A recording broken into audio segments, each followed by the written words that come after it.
Day one going on Ozempic as a person who is not obese. I spent a lot of time filming this video and I lost the first 2 minutes. So we're gonna jump back into the video at the part where I was saying that I'm 30 years old, I'm 5'6", and I weigh currently 157 pounds. So that means that my BMI is a 27.1.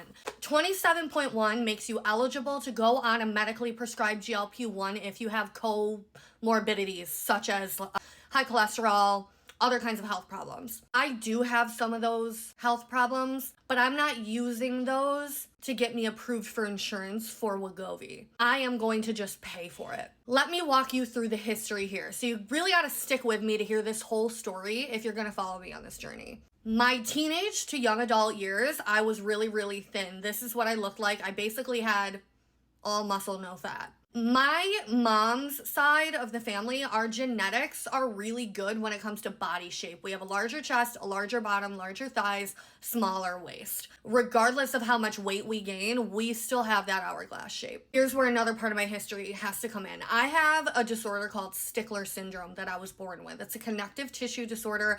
I was born with a cleft palate. I'm partially blind. I have dislocated my kneecaps, a ton of health problems. Do they affect weight? No. But the reason that I'm telling you about it is because throughout my life, I average about 1 to 3 surgical procedures a year. If you know the impact that has on your body. You're fatigued, you're exhausted. I developed an addiction to food as a coping mechanism. I went through a 7-year breakup. Was diagnosed with skin cancer and I dislocated my knee in the same month, so I couldn't finish physical therapy, etc. Like one thing after another. Throughout those years from 2020 to 2023, I became addicted to food. Simultaneously working out every day because that's been a part of my routine since early college. So regardless of the whole food, weight gain, weight loss, I always have worked out, always. So the discipline for working out has always been there. The issue has been with food. During those years, I put on about 30 pounds. I still looked good because I have good genetics for my shape and I still had an hourglass shape, but I was a lot larger, heavier. Ironically, it was the most confident time in my life because confidence is all mental. I've always been a very, very confident person. So ironically, during that time where I was my largest, I knew I was big and I didn't like the way I looked, but for whatever reason, I was the happiest and most confident I've ever been. I went on a weight loss journey in 2023 because I had a coworker who wanted to lose weight too, and we did it together. So we calorie counted. I fumbled for about 4 to 6 months. I fumbled. I wasn't doing it right. I wasn't sticking to it, whatever. Eventually, and calorie counting on the MyFitnessPal app is what took me over the edge. It worked for me. I finally realized how much I was eating. Guys, I was probably eating 3,000 to 5,000 calories a day. Anyways, the calorie counting, and I would buy meal preps from a store, which I still do, is how I lost 30 pounds on my own. As soon as I finally figured out how to be disciplined with my calorie counting, I lost those 30 pounds and it came right off. It came right off, and for the first time in a really, really long time, I felt like myself again. I was still confident and happy that whole time with the way that I looked, even though I didn't like my weight. But once I saw it come off, it was kind of like, holy shit, there she is. I forgot about her. It's like I was stunting on them all 2023. Okay, pictures. Skinny legend. Over the last year, 2024, the end of 2024, early 2025, I have freaking hair stuck on my lip somewhere. I put on almost 10 of those pounds. I think the lowest that I got during this weight loss journey, I started 180 pounds and the lowest I got was 147.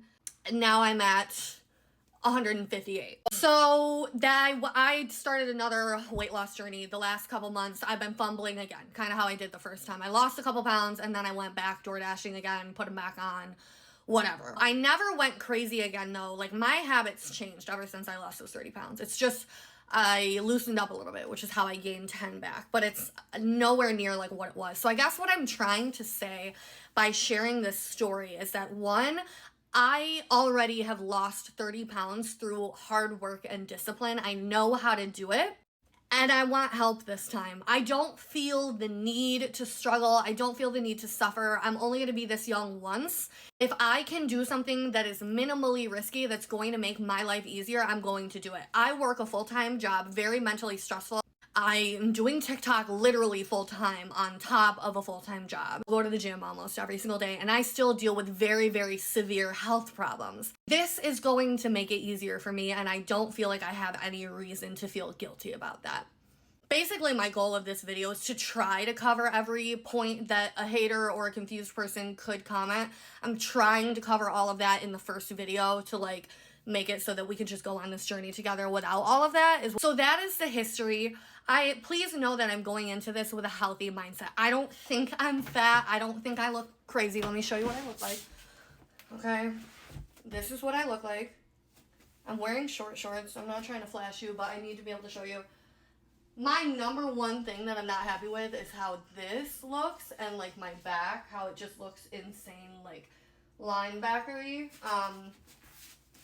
So this is what I look like. All right, this is excess fat. I'm not saying, oh my god, I'm a whale, but that's excess fat. That's what that is. I'm not going into this with an unhealthy mindset. I'm a very mentally strong person. I've been through it, okay, in life.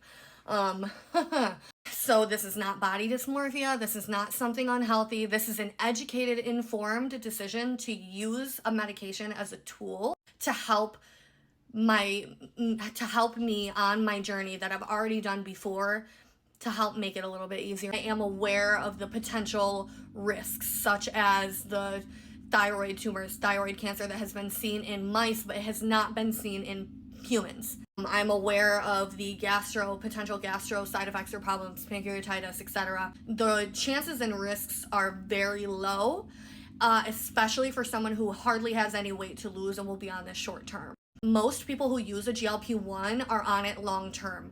Most people who use a GLP-1 are severely obese and have never changed their eating patterns. So when you talk about rebound weight gain is not a medical side effect. It's a side effect of people who have not changed their habits and they start taking a medication that makes them not hungry anymore.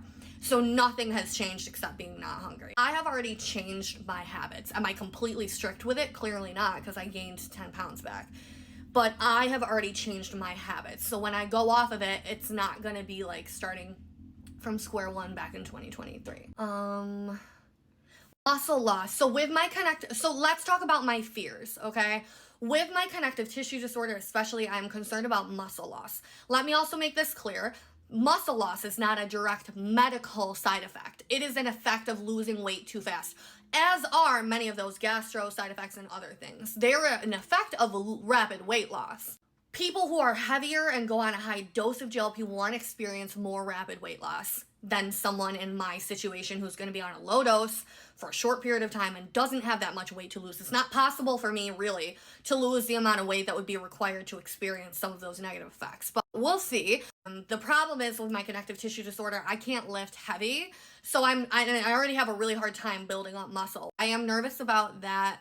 I'm nervous about the gastro problems because I already have gastro problems. I have bought a fish oil, a probiotic, and a B12 supplement preventatively to go on. Other thing I want to say is when I lost 30 pounds, all I did was calorie count. I still ate whatever I wanted. I did not eat healthy. So it will be the same exact thing, except maybe I'll try to eat healthy. I did it on my own. I was eating 1,300 calories. Another fear I have is losing my relationship with food. My relationship with food, I love it too much. I rely on it too much. I look forward to it too much. But I also would be really sad to lose that. Like, I wish, from what I hear, you lose it pretty much all the way. I wish there was a happy medium. Maybe on a low dose there will be a happy medium because I still want to enjoy food and look forward to food. We will see. So let's go get the medication. It's out my front door.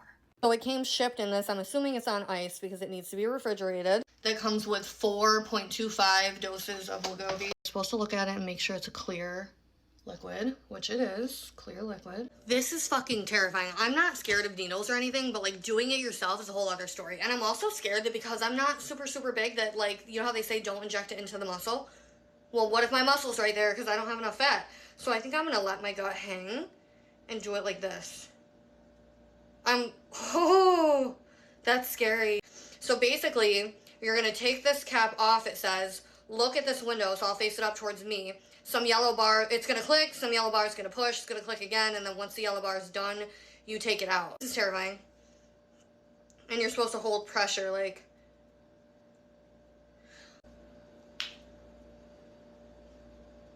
It's kind of a long fucking needle.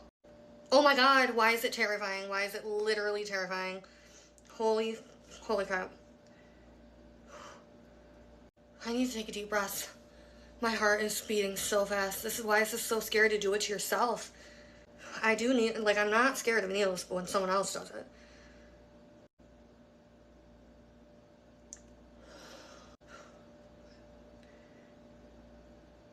Okay, holy shit.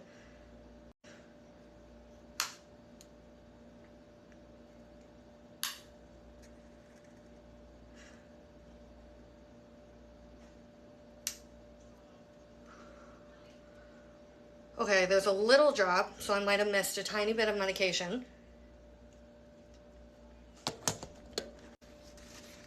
A little drop. That's what it looks like. I'm a little swollen. Literally shaking. I put the Band-Aid on, little Band-Aid. It hurts a little. It hurts a little. Is that okay?